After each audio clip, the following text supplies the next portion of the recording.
ஒரு river flow ஆக போகுது. ஒரு ரிவர் இந்த ஃபார்மேட்டில் ஃப்ளோ ஆகுதுன்னு வைங்களேன். இதுதான் ரிவரோட ஃப்ளோ டைரக்ஷன். இதுக்கு சேம் டைரக்ஷன்லேயே ஒரு போட் ஃப்ளோ ஆகுது சார் அப்படின்னா அது டவுன் ஸ்ட்ரீம். ஓகேங்களா? அதே போட்டு எனக்கு ரிவரோட டைரக்ஷனுக்கு ஆப்போசிட்டில் வருது சார், ரிவரோட டைரக்ஷனுக்கு ஆப்போசிட்டில் வருது சார் அப்படின்னா அப்ஸ்ட்ரீம் யூபிஎஸ். அதாவது இதுக்கு டவுன் ஸ்ட்ரீம்,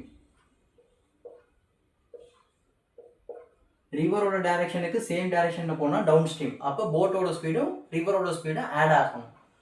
எனக்கு ரிவரோட ஸ்பீடுக்கு ஆப்போசிட்டில் வருது சார், ரிவர் இந்த டைரக்ஷனில் போகுது சார், ஆனால் போட் இந்த டைரக்ஷனில் வந்துக்கிட்டு இருக்கு சார் அப்படின்னா அது அப்வர்ட், ஆப்போசிட் டைரக்ஷன். அப்போ அந்த இடத்துல நான் போட்டோட ஸ்பீடையும் ரிவரோட ஸ்பீடையும் சப்ராக்ட் பண்ணணும். அப்படின்னா தான் எனக்கு அப்ஸ்ட்ரீமோட வேல்யூ கிடைக்கும். ஓகே, இதோட இந்த கான்செப்டை வச்சு நம்ம ஒரு சம்மு சால்வ் பண்ணலாம்.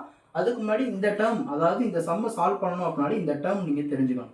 ஃபர்ஸ்ட் வி கோ டு இந்த மாதிரி ஒரு 3 செப்பரேஷன் எடுத்துக்கோங்க. இது அப்ஸ்ட்ரீமுக்கான ஸ்பீடு கொடுத்துருந்தா அந்த இந்த இடத்துல பிளேஸ் பண்ணணும். ஓகே, நெக்ஸ்ட் டவுன் ஸ்ட்ரீமுக்கான ஸ்பீடு கொடுத்துருந்தா அது கீழே பாட்டமில் பிளேஸ் பண்ணிக்கணும். இந்த இடத்துல என்ன சார் பிளேஸ் பண்ணணும் அப்படின்னா ஸ்பீட் ஆஃப் போட்டு, அப்ஸ்ட்ரீமோட ஸ்பீடு, டவுன் ஸ்ட்ரீமோட ஸ்பீடு கீழே, இந்த இடத்துல ஸ்பீட் ஆஃப் போட்டு. அப்போ இங்கேயும் இடையில இன்டர்மீடியேட்டில் speed of steam, speed of steam. Mostly இந்த அப்ஸ்ட்ரீமும் டவுன் ஸ்ட்ரீமும் உங்களுக்கு கொடுத்துடலாம். இல்லை சார், ஸ்பீட் ஆஃப் ஸ்ட்ரீமும் இந்த அப்ஸ்ட்ரீமு, இந்த ஸ்பீட் ஆஃப் ஸ்ட்ரீமு டவுன் ஸ்ட்ரீமும் கொடுத்துடலாம். இதை வச்சு நமக்கு ஸ்பீட் ஆஃப் போட்டு கொஸ்டின் ரைஸ் பண்ணலாம். எப்படி வேணாலும் கேட்கலாம். ஒன்றும் இல்லை, அல்டிமேட் டைம்ஸ் அப்ஸ்ட்ரீமோட கொடுத்துருந்தா அதை இங்கே ப்ளேஸ் பண்ணுங்கள், டவுன் ஸ்ட்ரீமை கொடுத்துருந்தா இங்கே. ரிவரோட ஸ்பீடு கொடுத்துருக்காங்க அப்படின்னா எஸ்எஸ்ல, அதாவது ஸ்பீட் ஆஃப் ஸ்ட்ரீமில் போடணும், சப்ஸ்டியூட் பண்ணணும்.